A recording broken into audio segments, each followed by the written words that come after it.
Here's your host, Giuseppe Grammatico, the franchise guide.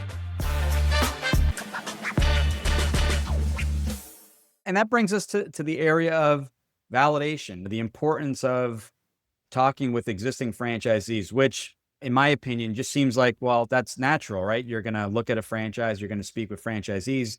But I've talked to people over the years, not necessarily people I've worked with, people that have just said, well, the experience was good. It wasn't great. And I said, well, before making that decision, did you speak with franchisees? And they said, no, I didn't know you were supposed to do that. So it's things like that where you assume people knowing to speak with franchisees. So I actually have an entire step in the process is, okay, great.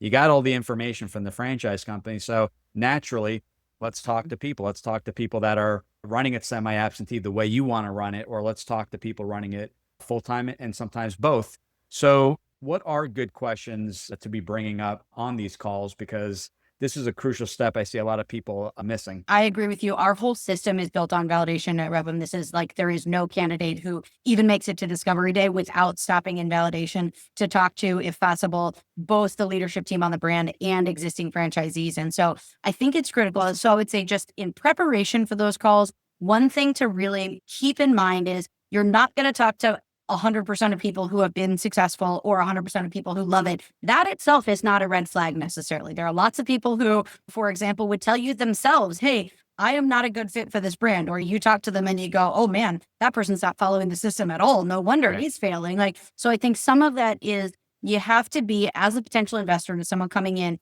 you have to know what to listen for. And it's almost never going to be across the board. This is perfect. Nothing's wrong with this. Like, everything about this system is sunshine and roses. That's not what business is like. That's not what franchising is like. But I do think you have to come with an open mind to understand when you're hearing about either people who say this isn't working, it didn't work, or I'm not happy or whatever, you have to be willing to understand how that compares to your situation and why that's happening for them. Just like if you do hear someone who says, this is awesome and I love it, you should compare yourself to that person too and go, man, like, are they doing the same thing that I would want to do? So in terms of the actual questions, and there are going to be a lot of different kind of themes you can take. And some of them have to do with, hey, how hard was it to find your staff that you needed to hire? Or what do you spend your days doing? I think those things are really important. And those, I think, are pretty typical. You're going to hear those a lot. A lot of the financial questions that you can't necessarily ask of the brand, they can't legally answer, but you can ask a franchisee.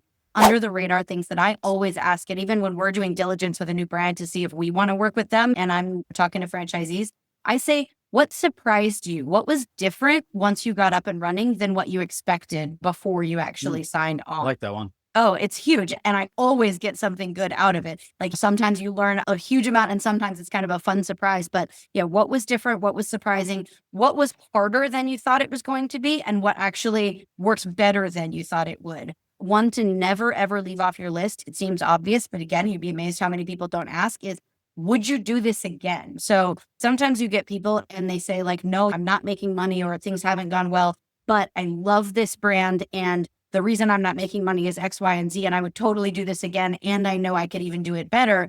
On the other hand, you'll find people who say they are making money, but they would never do this again. And it wasn't worth it. Like, you're going to get, for the most part, the honest truth out of people if you want to hear it. And I think, would you do this again? And would you recommend to someone you like, not your worst enemy, but would you recommend to someone you care about that they do this? I think those are really important. One other question I will say, I could go on about this for an hour, but the one other thing that I think is really important is to essentially ask, who is a good fit for this kind of business and who might not be a good fit? So perfect example here, especially because you have a lot of executives. There are some businesses where, even as the owner, even if you're not managing day to day, the role of that business. Now, one that comes to mind, it might be a pet grooming business or a hair salon, or I came from the car business, so it was working in auto repair. And you can have had a C-level job for 20 years before this and have never had to work with artistic professionals or auto technicians. On the one hand, you go, I'm smart, I understand this business, but you have to really be able and willing to kind of work inside the culture that you're in. And so sometimes that validation process is where you're going to find out man, I had no idea. Like, it turns out stylists are, man, they are a type of their own. And if you don't like working with stylists, this is not the business for you. And you'd never know that in advance, especially if you don't come from that industry. So there are some of those kind of things that you might not think to ask necessarily. And the brand is not necessarily going to think to tell you, because the brand has been working with stylists forever. But, it's kind of that, like, who would be a good fit and maybe who would not be a great fit. And I think the people who went before you, who made a similar decision and came from outside the industry, they're going to be the ones who have really good insight on, like, oh, it turns out if you don't love kids, this business isn't for you. Right. You've got the franchisee intel, but is your background, especially from a corporate role, truly a good fit for this specific franchise? And what's the hard truth about passive or semi-absentee ownership? Thanks for tuning in.